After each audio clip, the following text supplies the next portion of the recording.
মেছেদার পাঞ্জাব ব্যাংকের পাশেই একটা নতুন রেস্টুরেন্ট ওপেন হয়েছে। রেস্টুরেন্টের নাম পথের পাঁচালী। নামটা বেশ সুন্দর।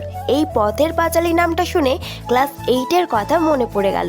আচ্ছা, তোমরা বলো তো পথের পাঁচালী কার লেখা? জানলে অবশ্যই কিন্তু কমেন্ট করো। তো এই রেস্টুরেন্টটা এই কয়েক মাস হলো ওপেন হয়েছে। এখানে কম টাকায় ফাস্টফুড খাবার পাওয়া যায়। অনেক মেনু রয়েছে এখানে।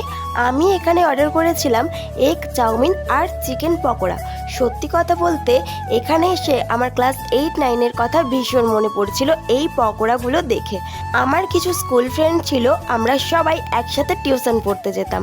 তারপর পড়ে যখন বাড়ি ফিরতাম, বাজারে একটা দাদা বৌদির ফাস্টফুড দোকান আছে, ওখানে আমরা চাউমিন পকোড়া প্রায় খেতে যেতাম। সত্যি কথা বলতে সেই পকোড়ার টেস্ট আমি কখনো ভুলবো না। দারুণ বানাতো দাদা। তবে এই পকোড়াটা আমার ভালোই লাগলো না, কি শক্ত পকোড়া আর খুব ঝাল। আমি তো খেতেই পারিনি ঠিক করে।